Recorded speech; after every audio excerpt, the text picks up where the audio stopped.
জয়মঙ্গলবার ব্রতকথা। জ্যৈষ্ঠ মাসের শুরু থেকে সংক্রান্তি অবধি যে কয়টি মঙ্গলবার পড়ে প্রতিটি জয়মঙ্গলবার ব্রত হিসেবে পালন করা হয়। কুমারী এবং সধবা উভয়ই জয়মঙ্গলবার ব্রত পালন করে থাকে। জেনে নেওয়া যাক এই ব্রতের পেছনে প্রচলিত কাহিনী। এক দেশে এক সদাগর ও এক বেনে বাস করতেন। সদাগরের 7 ছেলে ছিল আর বেনের ছিল 7 মেয়ে। একদিন মা মঙ্গলচণ্ডী এক বুড়ি বামুনির বেশ ধরে প্রথমে বেনের বাড়ি গেলেন। গিয়ে বললেন, ও মা, 2টি ভিক্ষে দাও গো। বেনে বউ তাড়াতাড়ি ভিক্ষের থালা সাজিয়ে ভিক্ষে দিতে এলে বামুনি জিজ্ঞেস করলেন, তোমার কয় ছেলে কয় মেয়ে মা?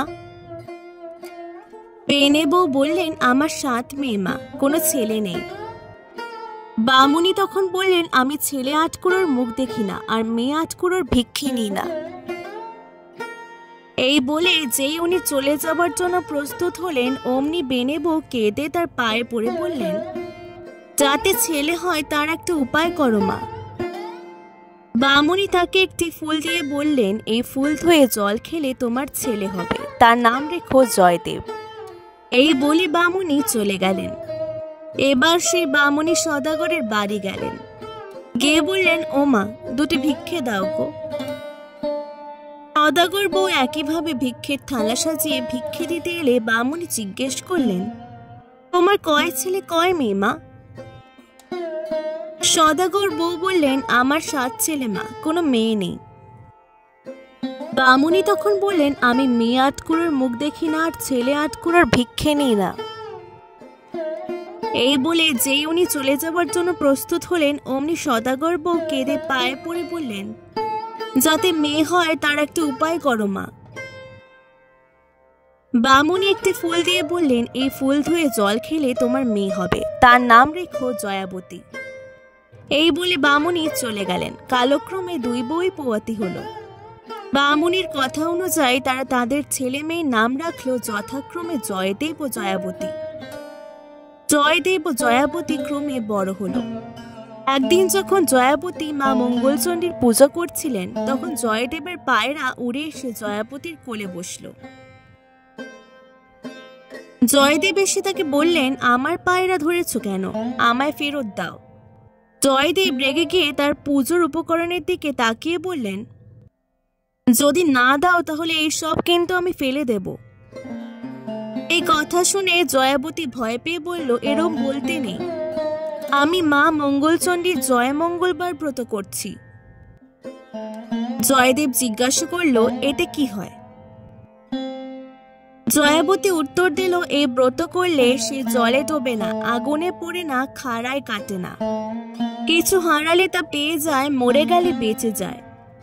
দেশের রাজা মরলে সে রাজা হয়ে যায়। এই কথা বলার পর তিনি জয়দেবকে তার পায়রা ফিরিয়ে দিলেন। জয়দেব তার বাড়িতে এসে দুঃখী মনে শুয়ে পড়লেন। তার মা তাকে জিজ্ঞেস করতে তিনি বললেন যে জয়াবতীর সাথে তার বিয়ে দিতে হবে। তার মা তাকে বললেন, এ আর এমন কথা কি, তোর বাবাকে বলে সব ঠিক করা যাবে। জয়দেবের বাবা জয়াবতীর বাবাকে অনেক উপহার পাঠিয়ে তাকে এই বিয়েতে রাজি করালেন।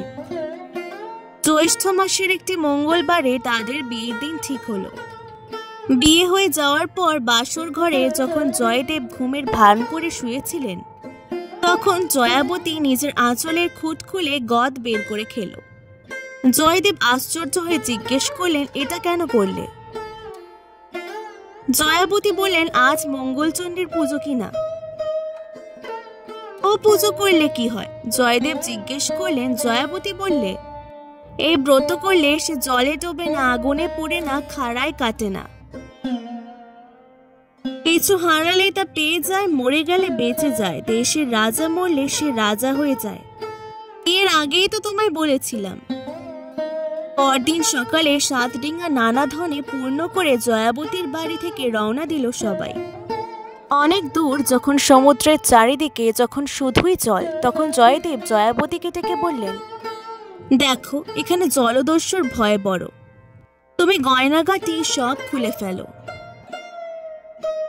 সমস্ত গয়নাগাটি খুলে নিয়ে জয়দেব একটি পুটুলি করে জলে ফেলে দিলেন। ফেলে দিতেই একটা বোয়াল মাছে সে পুটুলি গিলে ফেলল। তারপর যখন জয়দেবের বাড়ি বরকনে এলো, পাড়ার সবাই তাদের বরণ করে তুলতে গিয়ে নিজেদের মধ্যেই বলল, ম্যাগো, মেয়েকে গয়নাগাটি কিছুই দেয়নি। জয়দেবের কানে কথা যেতেই তিনি সবাইকে চুপ করতে বললেন। জয়দেবের বোনেরা বললেন, শ্বশুর বাড়ির ওপর কি টান দাদার। এরপর যখন বৌভাতের সময় এলো, তখন এক সমস্যা উপস্থিত হলো। কোনো জলাশয়ে নাকি মাছ পাওয়া যাচ্ছিল না। জেলেরা বারবার খালি হাতে ফিরে আসছিল। এই কথা শুনে জয়াবতী তাদের সমুদ্রে জাল ফেলতে বললেন। জেলেরা সেই কথা মতো সমুদ্রে জাল ফেলে ওই বোয়াল মাছটিকেই ধরল। কিন্তু মাছটি ধরা পড়লেও কেউ সেটা কুটতে পারল না। শেষে জয়াবতী বলল, আমি মাছ কুটব। শুনে সকলে হেসে উঠল। কিন্তু জয়াবতী মা মঙ্গলচণ্ডীকে স্মরণ করে মাছ কুটতে গেলেন। যেই না বটির গায়ে মাছ ঠেকালেন, অমনি মাছ কেটে টুকরো টুকরো হয়ে গেল, আর সেই গয়নার পুটলি তার কোলে এসে পড়ল।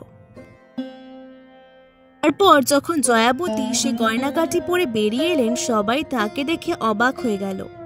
জয়দেব সে গহনা ফিরে পেতে মনে মনে ভাবলেন যে সত্যিই তো হারানো জিনিস ফিরে এলো। এরপর রান্না করার কথা এলে জয়দেব বলেন জয়াবতী রান্না করবে। জয়াবতী তখন মা মঙ্গলচণ্ডীকে স্মরণ করে রাঁধতে গেলেন। সবাই খেয়ে সুখ্যাতি করল খুব। এরপর তাদের যথাসময়ে একটি ছেলে হলো। একদিন ছেলেকে শুয়ে জয়াবতী কাজে গেছেন। জয়দেব এসে ছেলেকে নিয়ে গিয়ে কুমোরের পোয়ানে ফেলে দিয়ে এলেন। সেদিন কুমোরের পোয়ানে উনুন জ্বলল না। মা মঙ্গলচণ্ডী এসে ছেলেকে নিয়ে জয়াবতীর কোলে দিয়ে এলেন। আর একদিন জয়দেব ছেলেকে নিয়ে পুকুরে সিঁড়ির তলায় ঘাড় গুজে পুঁতে দিয়ে এলেন। মা মঙ্গলচণ্ডী আবারও তাদের ছেলেকে বাঁচিয়ে জয়াবতীর কোলে দিয়ে এলেন। একদিন জয়াবতী ছেলেকে শুয়ে রেখে কাজ করতে গেলেন। এসে দেখেন জয়দেব ছেলেকে একখানা কাটারি দিয়ে কাটতে যাচ্ছে। জয়াবতী দেখেই ছুটে এসে চেঁচিয়ে উঠে বললেন, তোমার এখনো বিশ্বাস হলো না? জয়দেব তখন হাত থেকে কাটারি ফেলে বললেন, হ্যাঁ, এইবার আমার বিশ্বাস হয়েছে। তারপর জয়াবতীর আরো অনেক ছেলে মেয়ে হলো। জয়দেব এবং জয়াবতী সুখে ঘরকন্যা করতে লাগলেন। তারা তাদের সমস্ত ছেলে মেয়েদের এই ব্রতের কথা বলে প্রচার করতে বললেন। ধীরে ধীরে এভাবেই জয়মঙ্গলবার ব্রত সবার মধ্যে প্রচার পেল।